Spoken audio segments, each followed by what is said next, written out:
قربان کر کے جب روتی ہوئی آنکھیں اللہ کو مناتی ہیں تو خواب حقیقت بن جاتے ہیں اور تعبیریں کن میں بدل جاتی ہیں۔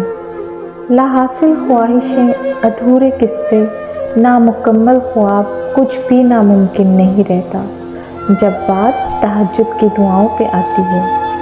یوں ہی تو نہیں پا لیا تہجد کا سجدہ تم نے، کچھ تو ایسا ہے ناممکن جو تمہارے لیے ممکن ہونے والا ہے۔ تو جان لو کہ اگر درد رات بھر سونے نہیں دیتا تو وہ منتظر ہے تمہارا، ابھی بھی اسے انتظار ہے تمہاری دعاؤں کا۔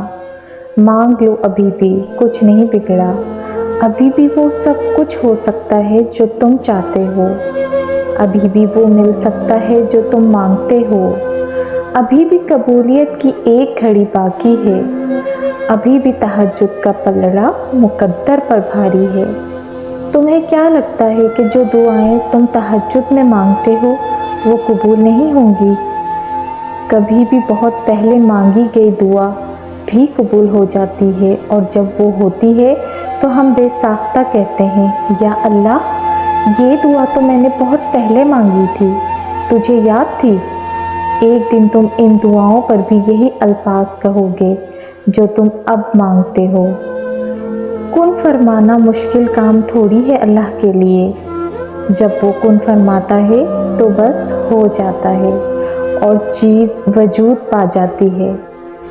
تہجد وہ نماز ہے جس میں انسان رات کے اندھیرے میں اپنے اللہ سے ملاقات کرتا ہے، وہ نیند سے بیدار ہو کر اپنے رب کے آگے جھکتا ہے۔ مگر ضروری نہیں کوئی تہجد پڑھتا ہے تو وہ محبوب کی محبت ہی مانگتا ہو، کیونکہ وہ جو اللہ ہے نا، اس کی محبت میں بڑا سکون ہے، اور تہجد کی توفیق بھی جناب انہیں ہی ملتی ہے جسے اللہ کو راضی کرنا ہوتا ہے۔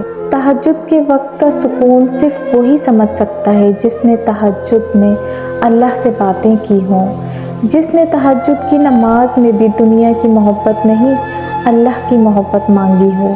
تہجد وہ نماز ہوتی ہے جو ہمارے اللہ کے بہت قریب کر دیتی ہے ہمیں، اور تہجد میں مانگی گئی دعاؤں پر کن فیکون کی بارش ہوتی ہے۔ جب بندہ گڑ گڑا کر اپنے رب سے دعا کرتا ہے تب اللہ بھی دعاؤں پر کن کہہ دیتا ہے۔